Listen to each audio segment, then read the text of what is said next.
Let's try this. Okay. Hello and welcome. Thank you for your invitation. There will be some redundancy because Eric just anticipated a lot of my talk. No problem.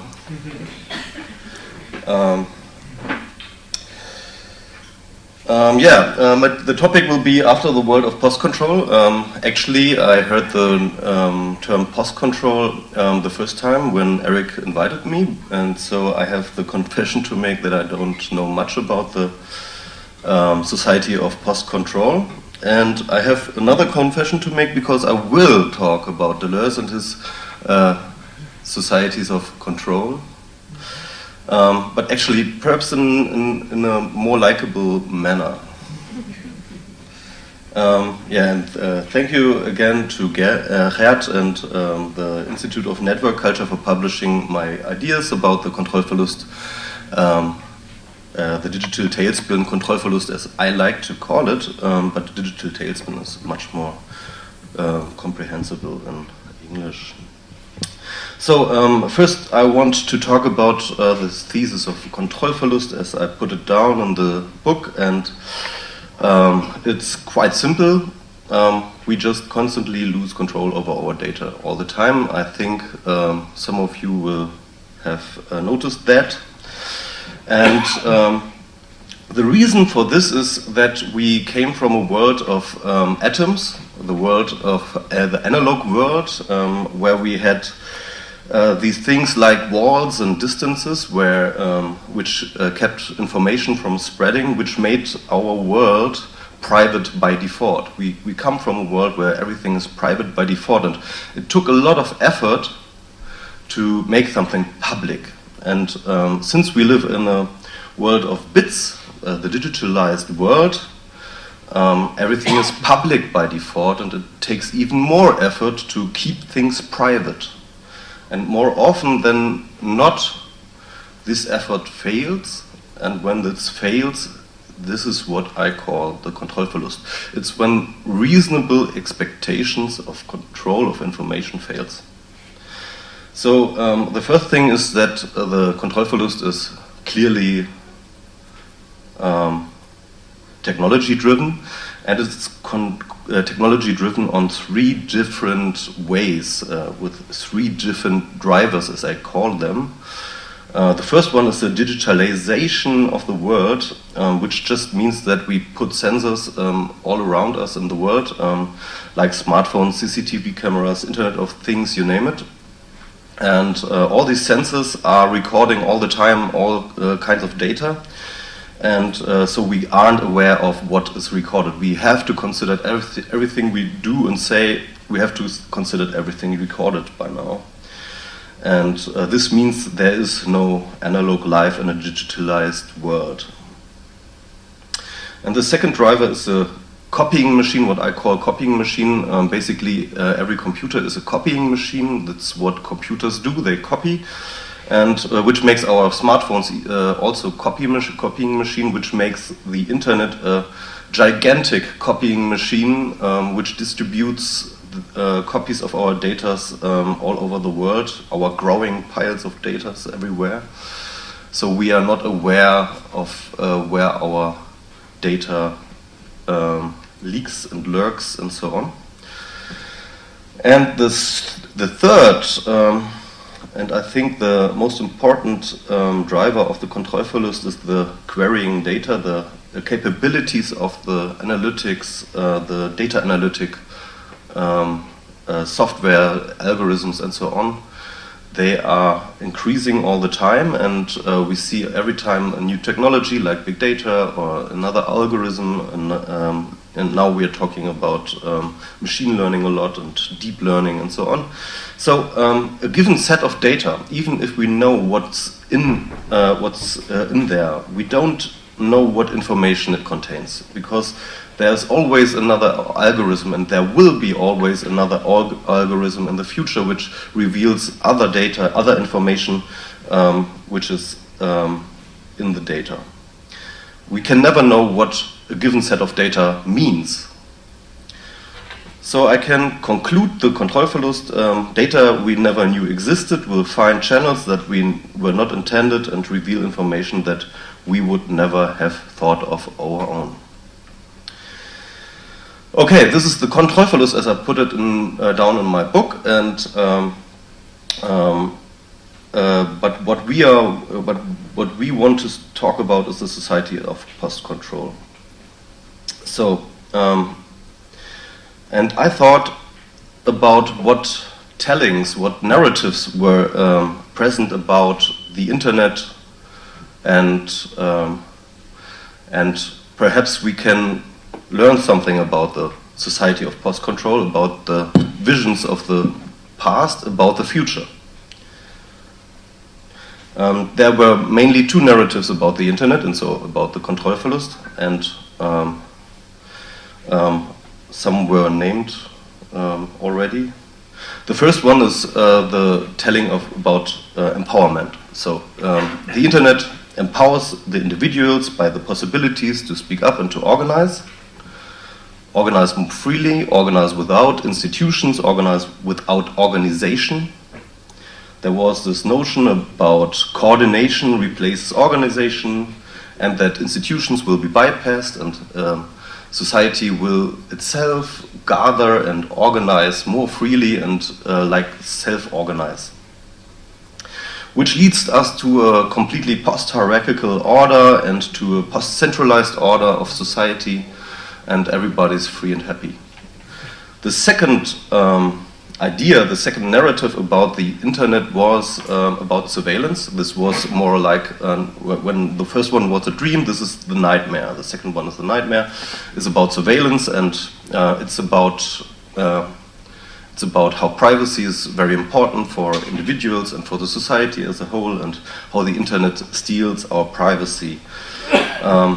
There is the idea about the surveillance capitalism, like the surveillance state adds up to the big companies, and they are building this huge machine to exploit our data and exploit ourselves, and nobody's any free anymore. So these two tellings we heard a lot from two different sides, and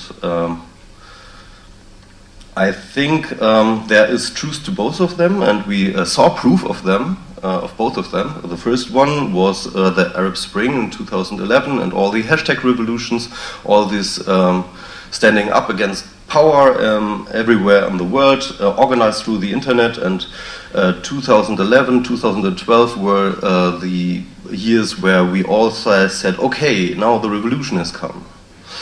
And the second has also gained some proof in 2013, when Edward Snowden revealed the files about the surveillance state and about the NSA surveillance and so on. So we have the situation where we kind of in a strange place, because everything has become true, and we don't, but we also don't know how to make sense of it, because yes, we live in a surveilled world, but in a way it doesn't matter in a way. Nobody really feels less free, and also the society doesn't seem to be very controlled, like it should have been by the second narrative. So what we are seeing now is something completely different. It's kind of that what we saw in the what we foresaw in the first telling. We see people getting politicized. We see people getting organized. We see people getting angry in the first place. We see the phenomenon of the angry citizen, who is currently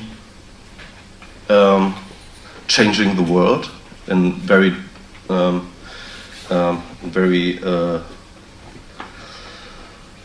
dramatic manner.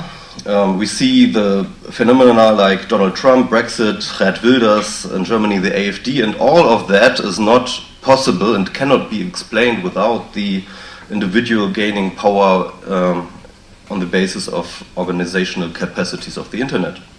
All these phenomena are very, very linked to what we as utopianists of the internet have foresawn. When we see what they do, the angry citizens take power by bypassing institutions, by distrusting the media, by establishing their own channels, by distrusting the government, by abandoning the elites, and by putting their champions into power. And this is almost everything that we have dreamed of, but from the other side.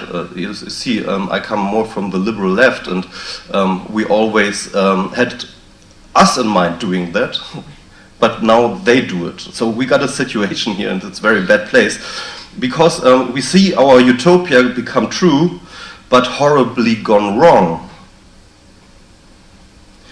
And this is what I call the second order Kontrollverlust. The second order Kontrollverlust is when the major columns of modern society obviously begin to crumble, and we lose control not as individuals but as a society. And the thing about the post-control order is that it is not predictable. I say from now on, nothing is predictable anymore.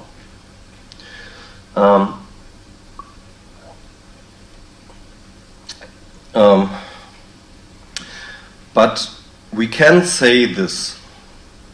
The internet and the impact of the internet on society has always been compared to the impact of the printing press. But few took into account that the printing press also has caused 200 years of chaos, civil war and bloodshed before anything new could occur. And I think we are just in a similar phase. We are just in a similar era. And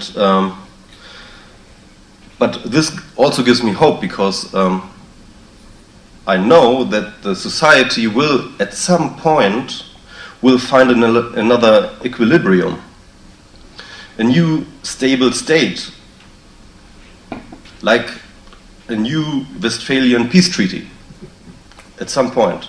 But I don't know when, and I don't know what happens in between.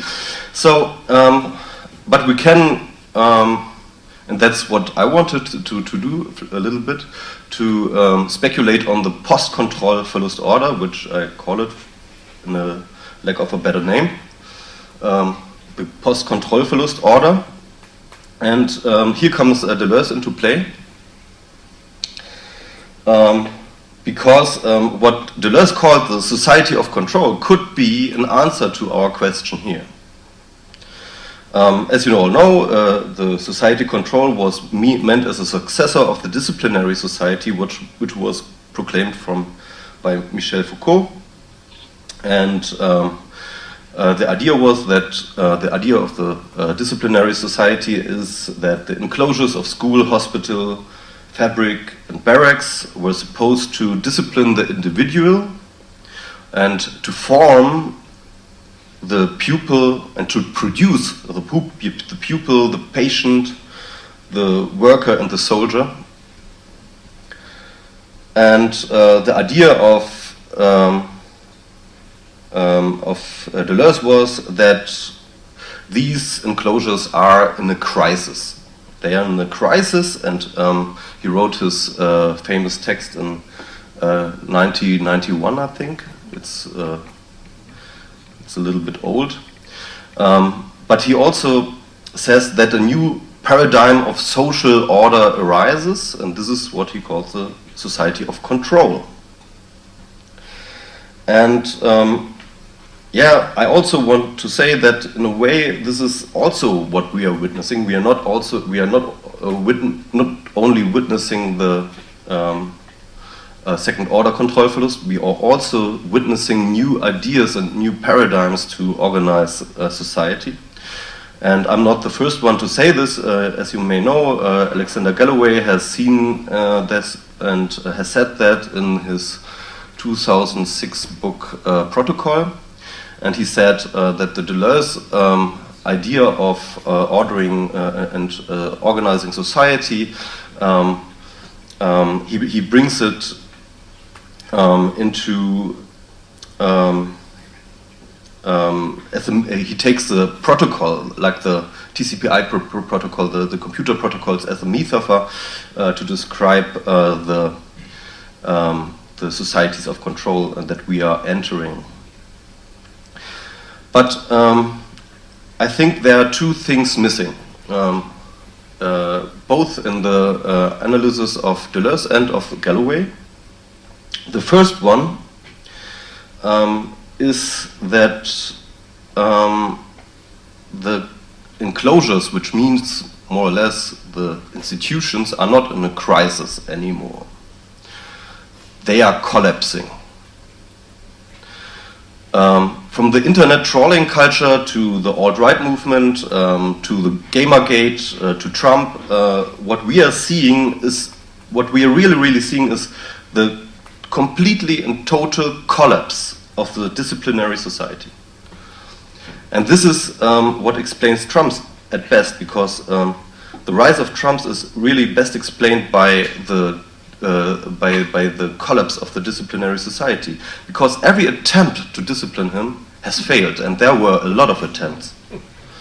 And when you ask for the closure, it is obviously the party as a closure for producing the politician that is constantly surveilled and punished to become something responsible, a responsible politician.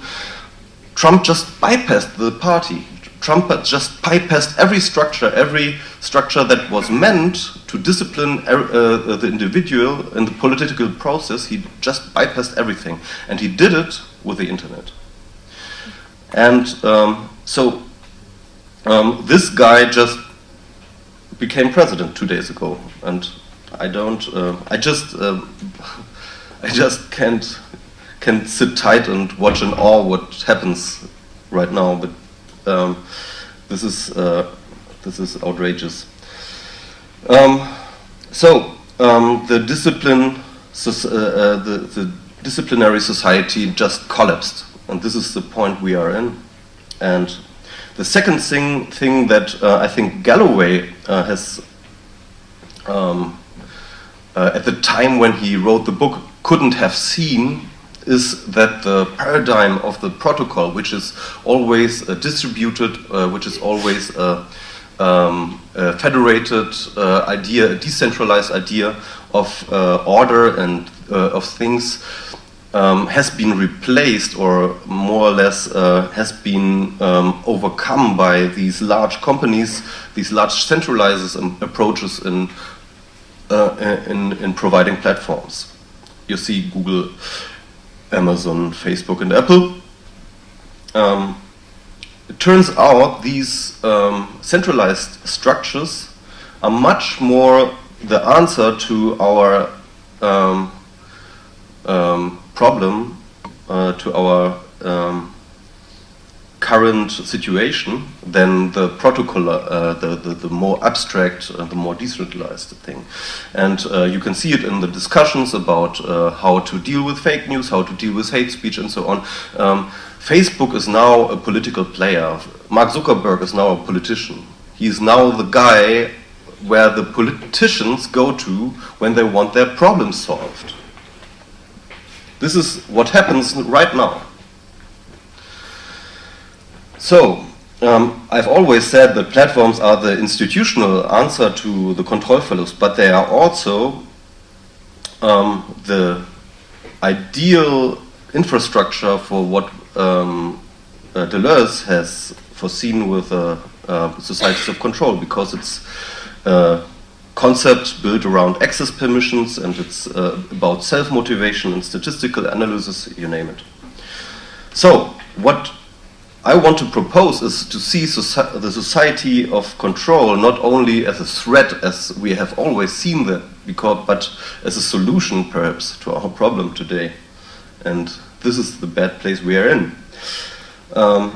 Because it's the answer to two of the problems I just told you, the collapse of the Disciplinary Society and the rise of the new scheme of a social order. Thank you.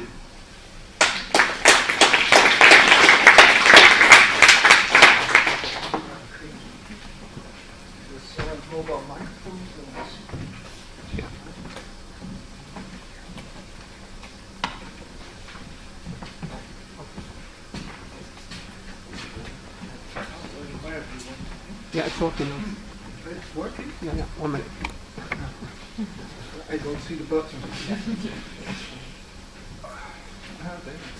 Yeah. Thanks a lot for the introduction. Let's start. I want to go back 3 weeks ago. You're from Berlin. Just before Christmas, there was the Breitscheidplatz attack with the truck. Big shock. I don't know where you were at that moment, but could you describe us what's going on in Berlin right now? Right, we just had the Chaos Computer Days. You attended this huge festival. I think 12,000 visitors. It's probably one of these centers in Europe. If we want to look, if your thesis, make any sense. Could you contrast, these two events, the bombing, the attack, and these responses, and the Chaos Computer Days, to what you have just presented to us here? Interesting question. I don't know. At the time of the event of the Breitscheidplatz, I was at a small party, birthday party, and the thing was, I was wondering why my family didn't call me, because they are always afraid of what could happen to me, and they must have seen the attack, and but they didn't call for 2 days, and I was really asking myself, what's going on here? And so I got worried, and I called my family and asked, hey, why aren't you calling? Why aren't you worried about me? And my mother told me that when she heard about the Breitscheidplatz thing, she just looked me up where I'm currently located, because she has an iPad, and with Find My Friends she could always see where I am. So a new digital control societal approach has took all worries from her, which I appreciate.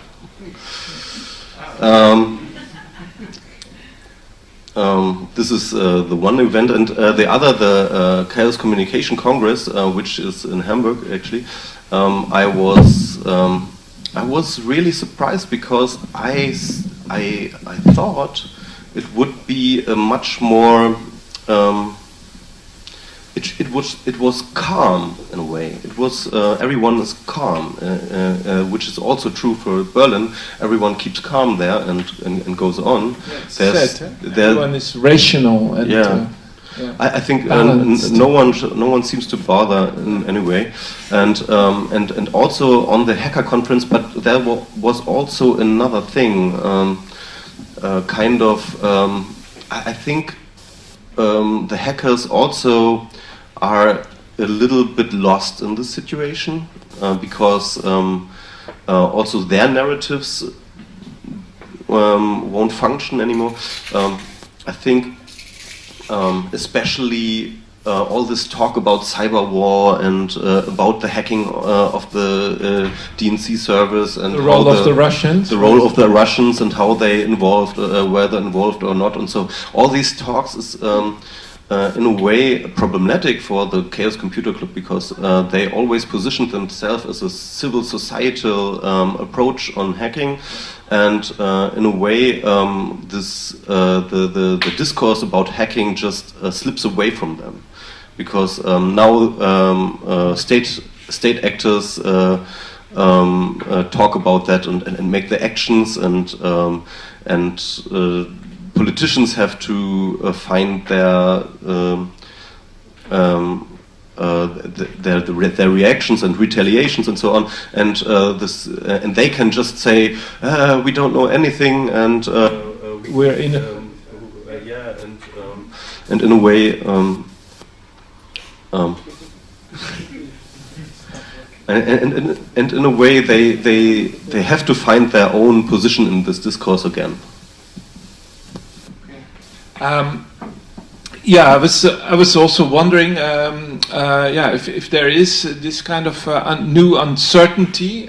So there's not a real self-confidence amongst the hackers. In the past, I would always thought, well, the German hackers will be the perfect response to an attack from Russia, but it doesn't seem to be the case. So who in Europe is going to do these investigations, right? Because it almost seems that we look at the secret services, the BND.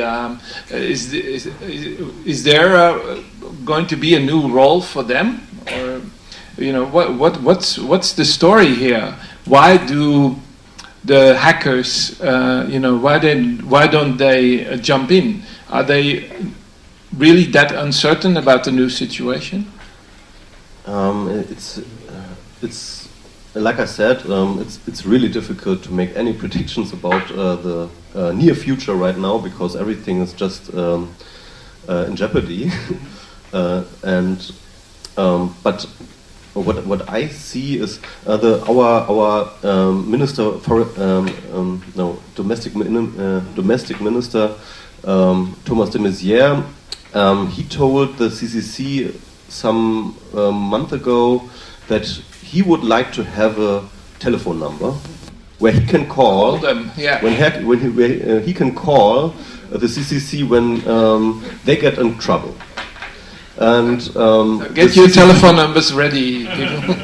And the CCC, as they are, they just laughed him. Let's just go into this, because this is quite serious. It was called the Voluntary Cyber Armee, Freiwillige Cyberwehr. But this is another thing. It's another thing, but it's related. Okay. A lot of mics here. Yeah.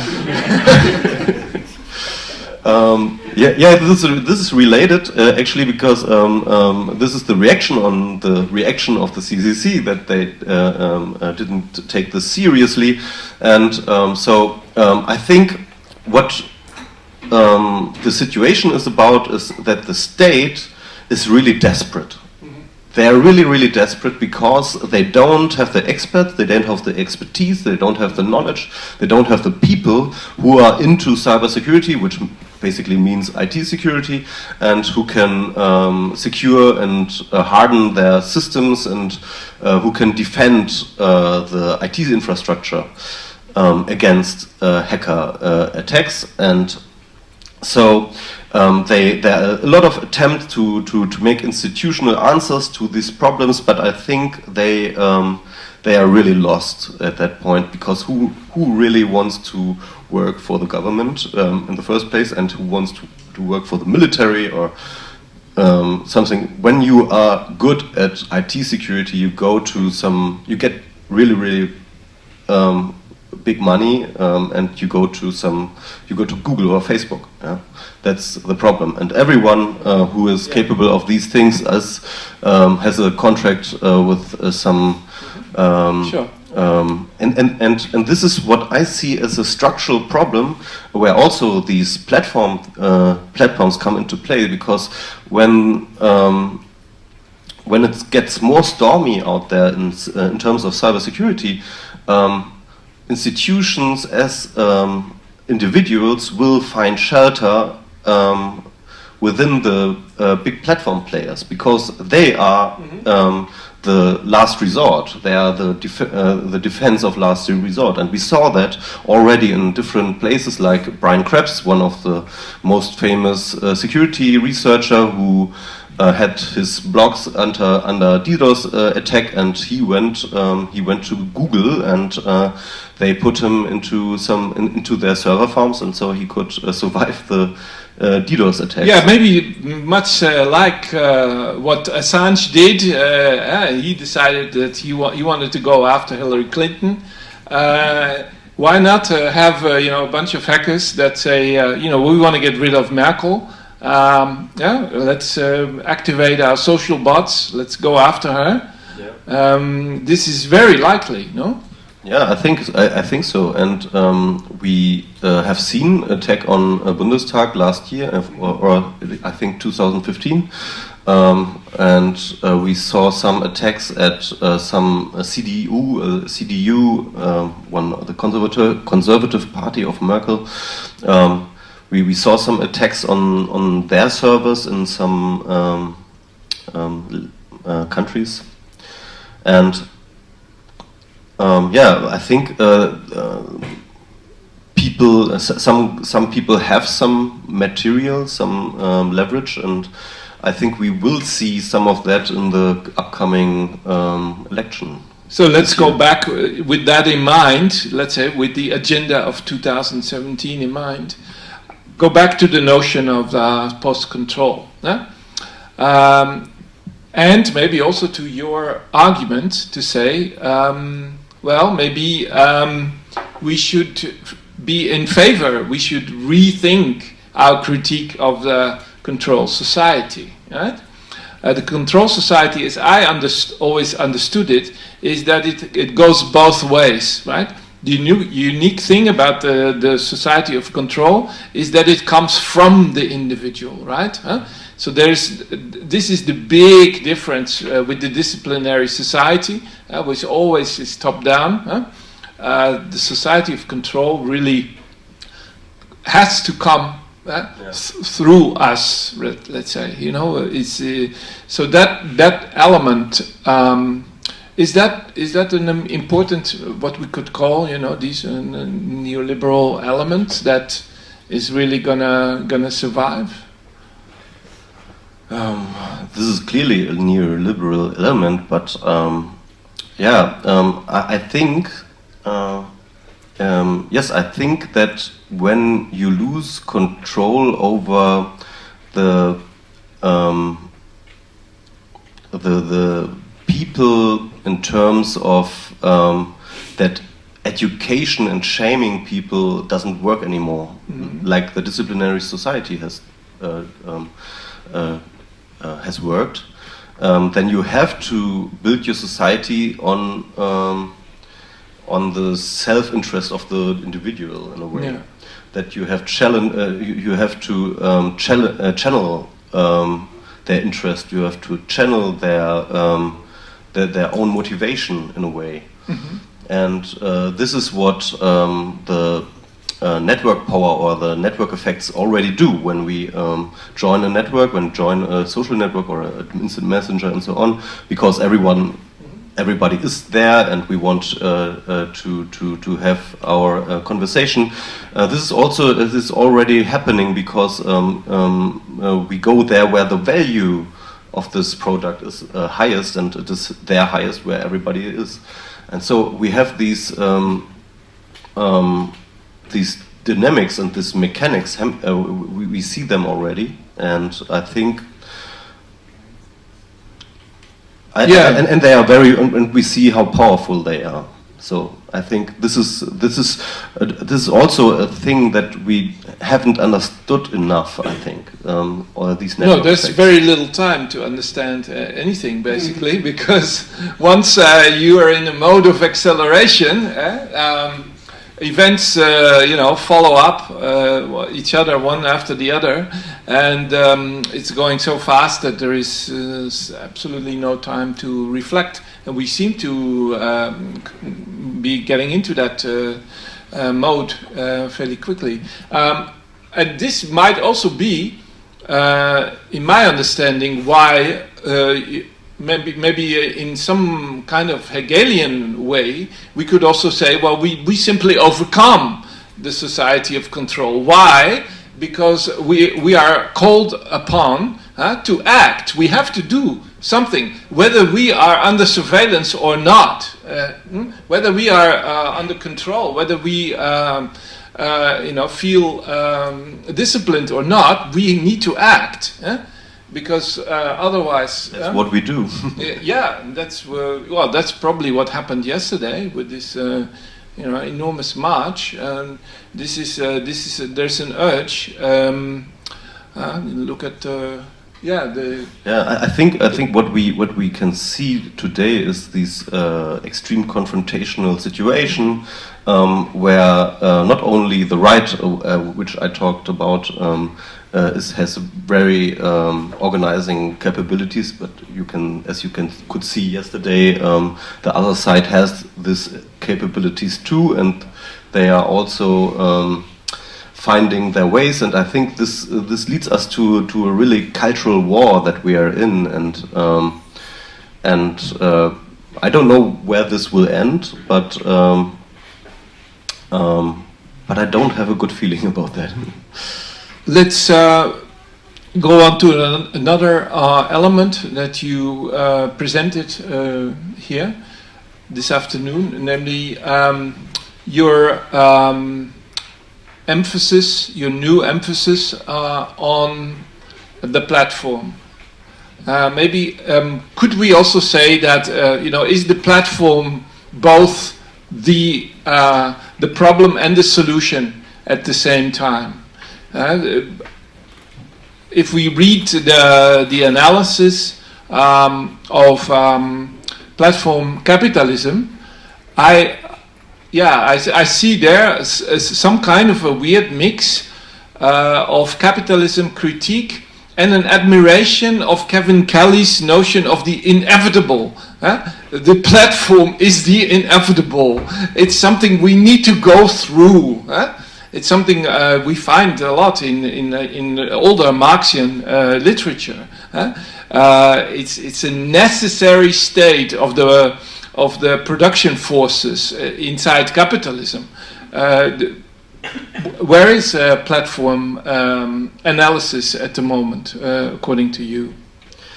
I like to see the platforms as a kind of social order that makes more sense in this era of post-control, because as I said, what we're seeing is the crumbling of the institutions. That the institutions were built like central organizing organizations in the middle of society to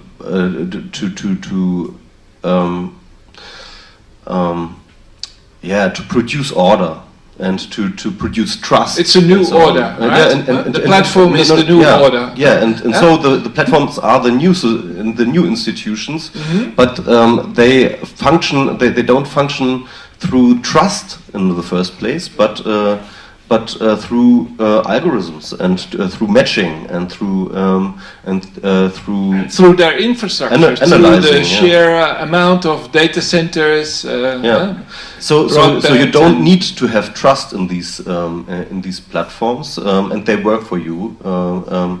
And so this is the main. I think this is the main difference. That they work without trust. It is a way of organizing society without trust. It's what is said. Shall we open up for the discussion? Is that Eric? Is it possible? Yeah. Okay. Yeah. There you go. Well, this microphone should now be working fine. Because, okay. But before we do that, I wanted to ask Hadi Al-Khatib to the stage. We asked Hadi to prepare a little response to what has been said so far, and please, I will hand you the microphone and have your own. Oh, there's one. Okay. So, yeah, just take a seat. And I think that Hadi's perspective should be very interesting, because Hadi is involved in this new project, the Syrian Archive. Well, it existed since 2014, but it's relatively new. And what the Syrian Archive does, they presented yesterday in I, and it was super fascinating, is they collect what they call open source documentation, which is basically mostly user-generated content and any kind of other media materials that have circulated that relate and document in different ways human rights violations in the Syrian conflict. And the idea, of course, here is to collect these to, at some point down the road, use this as evidence to hold to account the players in this process, right? And to also make it contestable in the long run in a legal context. And so Hadi has been previously working with various initiatives in the field of human rights organizations, NGOs, and so on, dealing with data security and privacy issues. And you know, the question of how activists deal with digital data has always been very sensitive in this context, as you can understand, because these are matters of life and death.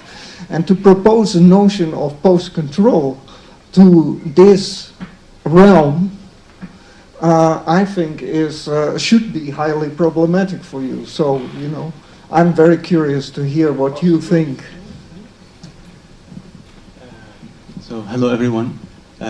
So this is will be a very quick reflection on my experience working with human rights activists, working with journalists since 2010 until now, in issues related to digital security during the work that they have been doing. So I mean, post-control, where we are in the Middle East, North Africa. For example, specifically, I have been working in Syria recently, where for example, the state is not really functioning, right? Where there is war, there is chaos, and at the same time, it happened that post-control Snowden documents were leaked. And it was really helpful for us, because it was really a good way that we could explain to human rights activists and journalists, this is what's happening, this is how data is collected, this is how data is being used and is being shared with all different intelligence agencies and so on. So that was great, but how helpful that was after we showed that evidence? Actually, not that much. There was a really recent research that has been published by Privacy International in collaboration with a group called Transparency Toolkit. And it was related to all the surveillance company that has been selling surveillance equipment to the Syrian government. And that happened in 2010, 2011, 2012. So basically during the uprisings. And 8 different companies, from Blue Coat, from Cosmos, from Nokia, based in the States, based in Europe, and so on, selling devices that intercept mobile communication, that intercept geolocation, of course, deep packet inspection devices, so they could inspect internet and monitor people and so on. So then, how can actually, the civil society respond to that? How can activists and human rights defenders respond to that, knowing that there is the Snowden documents, there is the NSA, there is the PRISM program with Google, Facebook, and Twitter, and so on. Okay, they can't trust them. At the same time, they have the other thing that they have to think about is the government and all the capabilities that they have against them. So then the solution becomes hard, especially when you talked first that technology is private by default. And this basically means that, for example, for a Syrian citizen, it's really hard to get an actual original copy of Windows. So they get a copy one, right? So let's say you don't get any kind of security updates, which means that they are completely in a risk. Does it make sense? The other thing is related to, as you said, I mean, data is basically public also by default, as you have mentioned, which means like all the communication platform that they have using is publicizing their information by default. So unfortunately, that doesn't only lead into privacy issue problem, but that leads to directly physical risk. Because we saw how journalists have been targeted when they have been working in areas that even got liberated, but they were using a mobile phone and an airstrike happened, right? And same thing has been happening for a lot of activists. So this is one of the things that I have just been thinking about while you were talking. The other thing that I have been also thinking about a lot is totally non-technical and not related to data, mass data collection or privacy issue and so on. And it's related to how civil society and civilians actually perceive risk, perceive digital risk. Do they perceive digital risk? Everyone is the same. And as I has been working in Syria, for example, is totally not. We have been talking about, okay, society here can be rational, there is really irrational.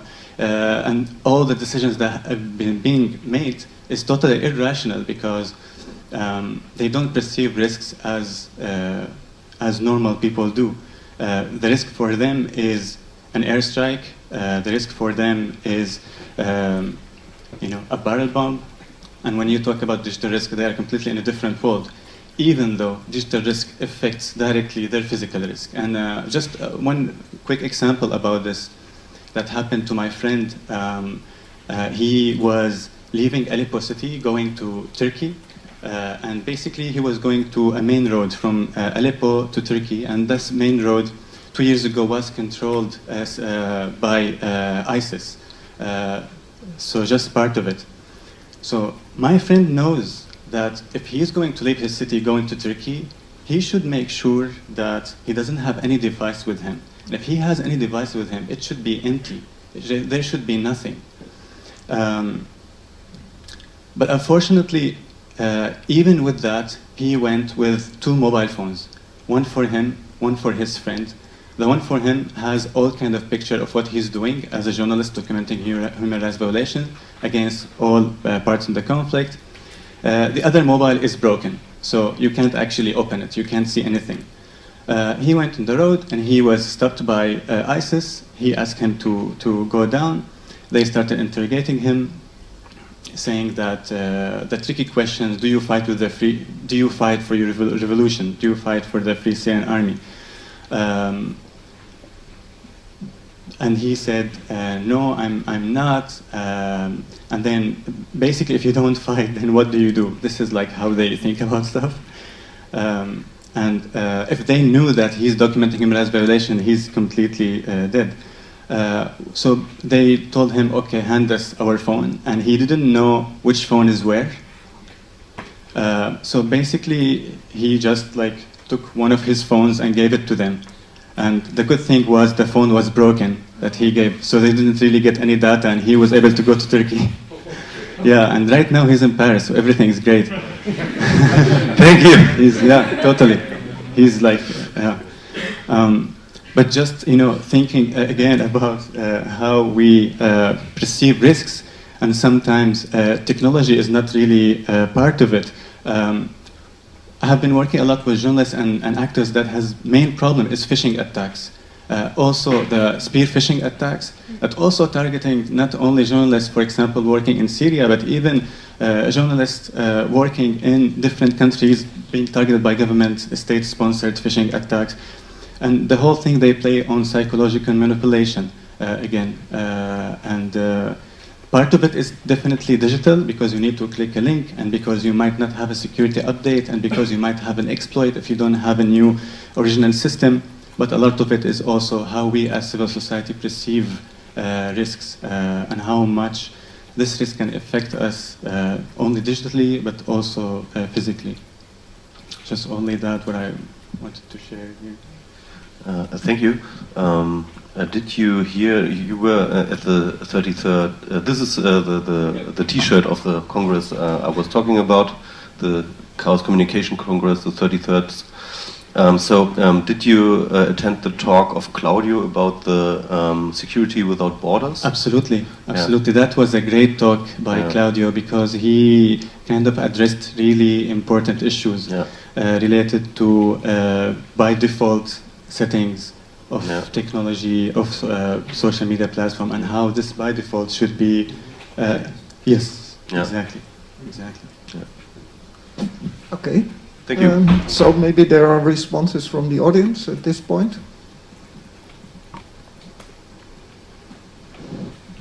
Yeah. Okay. Then David, you start.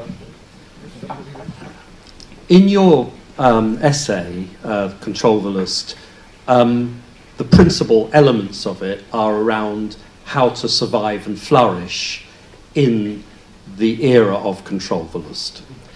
And a key term you use there is the antifragile, the possibility of being antifragile in this world. And that presumably would include the collapsed world of the post-disciplinary that you were describing. Would you say that Trump is the master of being anti-fragile in the terms in which you were describing it? That he is the perfect embodiment of how to be an anti-fragile person flourishing and surfing the chaos that he creates? Unfortunately, yes, that's exactly the point. But when I wrote this, I didn't have Donald Trump in mind. I can assure you, I didn't have him in mind, and nothing, and no one similar. Basically, I have to admit that I really understood what I have written when I saw what Donald Trump has made. He really mastered it, yes. That's exactly right. Unfortunately. Okay. Other responses? Yeah. Well, I have a question about this notion of trust that you were discussing before, because I feel that as these all these platforms now are in the private domain, they're basically created and controlled by companies.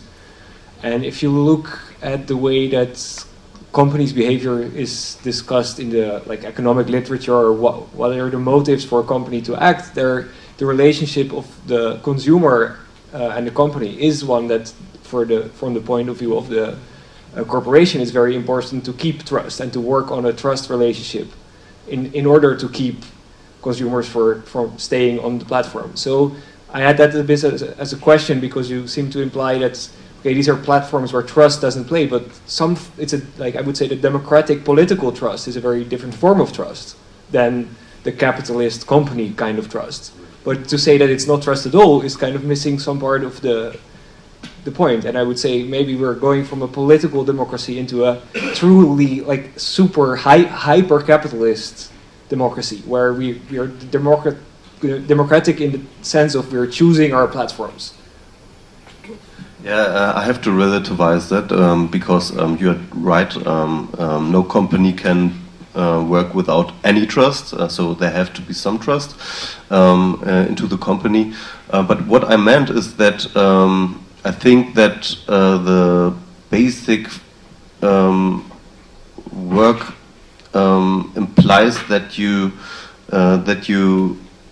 and there we are at Ulrich Beck. That you have to make a risk calculation. So you have to, as a consumer, you have to estimate, you anticipate what this company wants and what this company interests are.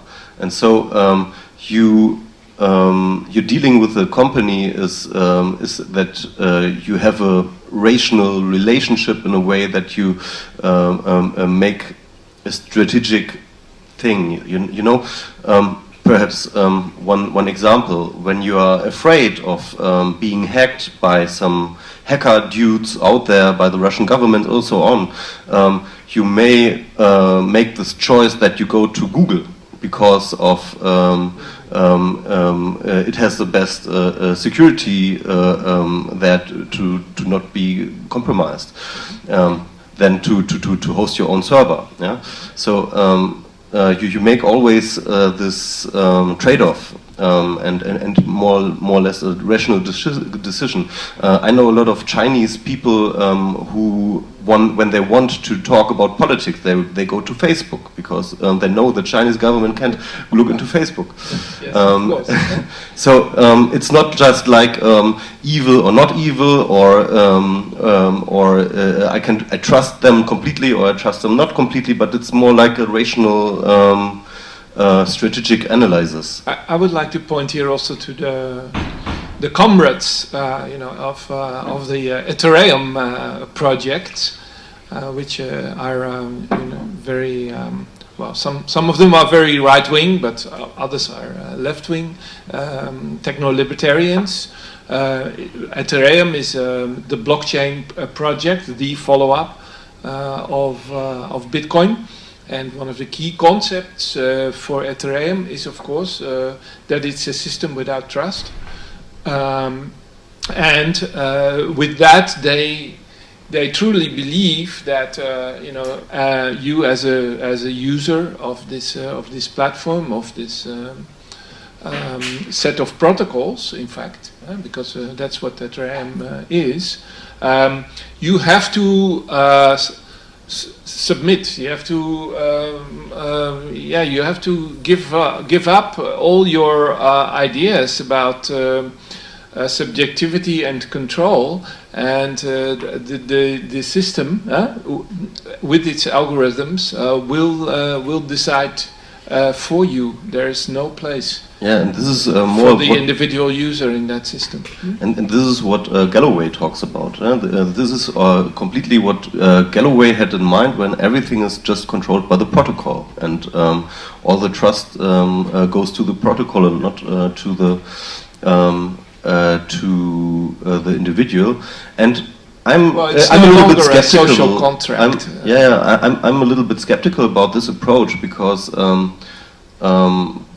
I think the platform players that we are talking about, like Google and Facebook, they are more like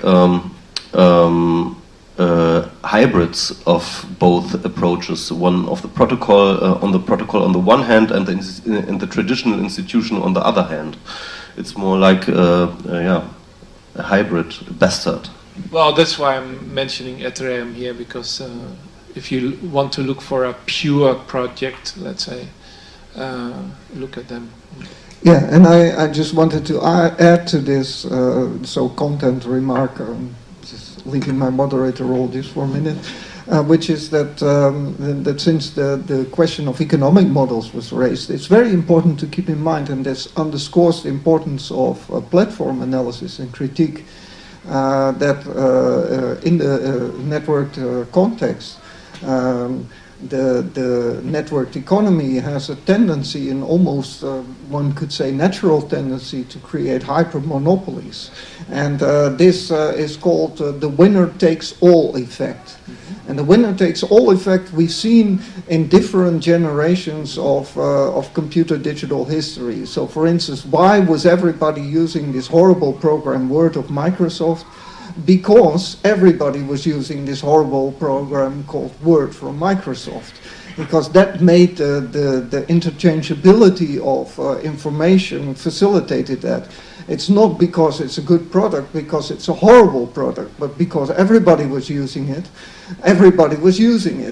So that means that any other player in this market has a terrible time establishing themselves. So we're still stuck with this horrible program called Word.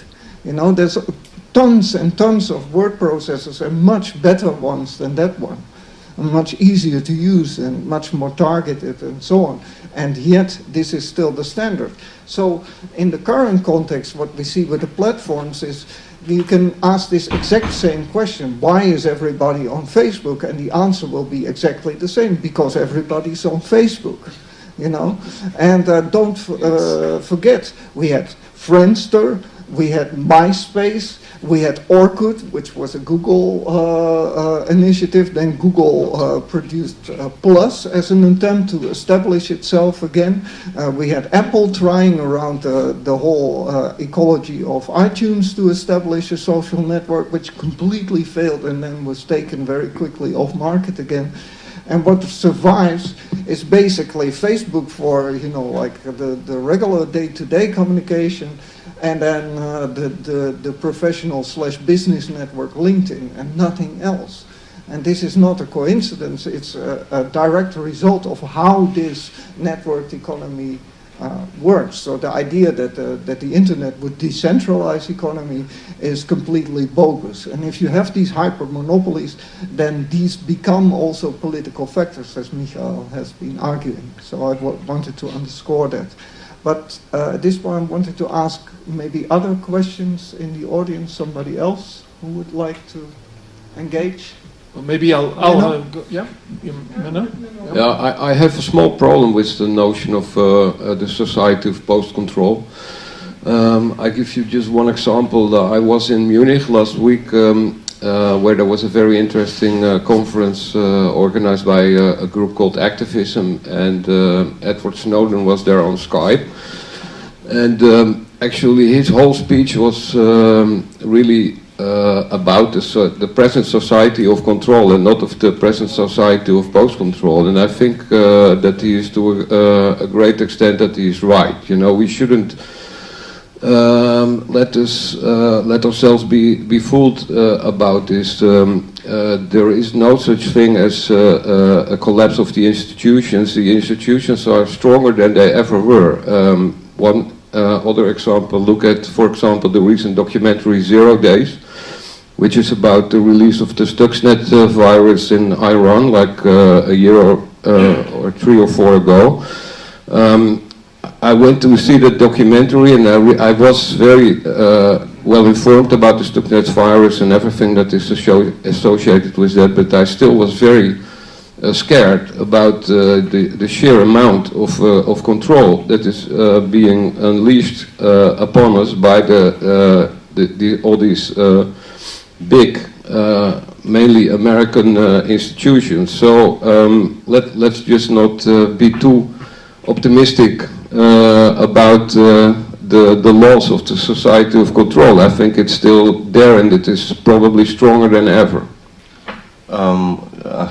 Can I answer to that? Yeah. But if you watched it carefully, you would have noticed that the Stuxnet worm got out of control of their own establisher, their own issuer. You know that the Stuxnet worm went out of control over everyone's horizon and spread everywhere what they didn't intend it to. So and it got kept and it got analyzed, and so the government lost control on that. This is exactly the example where the government tried to do some controlling things, but they just failed. Okay. I think this is a great point. I think this was great as an opening and as a setting of the frame. So thank you very much, Michael, Geert, Hadi. Thanks a lot. And we move to our, we zoom in a little bit